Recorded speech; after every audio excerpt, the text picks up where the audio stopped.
ஏற்றுமதி தொழில் உங்கள கோடீஸ்வரர் ஆகுமா அப்படின்னு சொல்லி கேட்டா, கண்டிப்பா ஏற்றுமதி தொழிலுக்கு உங்கள கோடீஸ்வரர் ஆக்கக்கூடிய வல்லமை உண்டு. ஆனா, அந்த பிசினஸ் அப்படின்றது ஒரு லாட்டரி சீட்டு கிடையாது. நீங்க லாட்டரி சீட் வாங்கி கோடீஸ்வரர் ஆகுற மாரி ஏற்றுமதி தொழில்ல ஆக முடியாது. அதில நெறைய விஷயங்கள் இருக்கு. ஒண்ணு ஒண்ணா பார்க்கலாம். ஃபர்ஸ்ட்டு பார்த்தீங்க அப்படின்னா, குளோபல் ரீச். இப்ப இந்தியால ஒரு பொருள நம்மனால 100 பேருக்கு தான் விக்க முடியுது அப்படின்னா, சர்வதேச சந்தைக்கு போனோம் அப்படின்னா, பல கோடி பேருக்கு நமக்கு விற்பனை வாய்ப்பு இருக்குது. ஸோ நம்பர் ஆஃப் சேல்ஸ் அதிகமாகும். அல்டிமேட்டா ப்ராஃபிட்டும் அதிகமாகும்.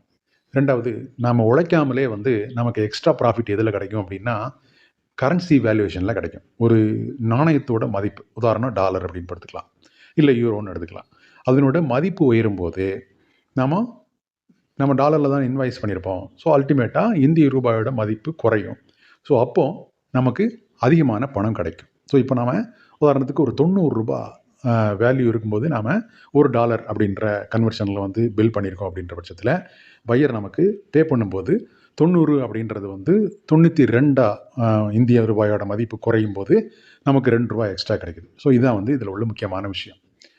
அதே நேரத்தில இன்டர்நேஷனல் சேல்ஸ், அதாவது இன்டர்நேஷனல் ட்ரேடில சேல்ஸ் அப்படின்றது பெரும்பாலும் பல்க் ஆர்டர்ஸா தான் இருக்கும். உள்ளூர்ல பார்த்தீங்க அப்படின்னா, ஒரு 10 பீஸ், 20 பீஸ், 100 பீஸ், 1000 பீஸ்ன்னு சொல்லி விப்போம். ஆனா, எக்ஸ்போர்ட் அப்படின்னு சொல்லி போம்போது சர்வசாதாரணமா லட்சங்கள்ல, இல்ல சில 10,000கள்ல சேல்ஸ் நடக்கும். யூனிட்ஸ் நான் சொல்றேன். வெயிட்ன்னு பார்த்தா, ஒரு கண்டெய்னர் அப்படின்னாலே நமக்கு 25 டன் கிட்ட வந்துரும்.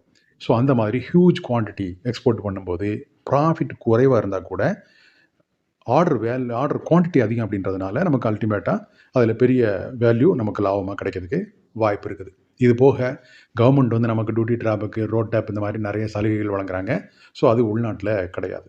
ஸோ இந்த மாதிரி கோடீஸ்வரன் ஆகணும், இல்ல கோடி கோடியா சம்பாதிக்கணும் அப்படின்னா, அதுக்கு முக்கியமானது என்னன்னா, சரியான பொருள் தேர்வு. 2வது மார்க்கெட் எக்ஸ்பான்ஷன். இப்போ நீங்க துபாய்க்கு எக்ஸ்போர்ட் பண்றீங்கன்னா, துபாயில நம்பர் ஆஃப் பையர்ஸ இன்கிரீஸ் பண்ணணும்.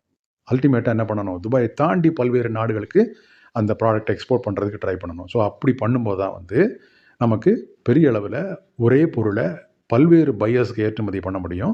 ஸோ அதன் மூலியமா நம்மளோட லாபம் அப்படின்றது பல மடங்கு அதிகரிக்க வாய்ப்பு இருக்கு.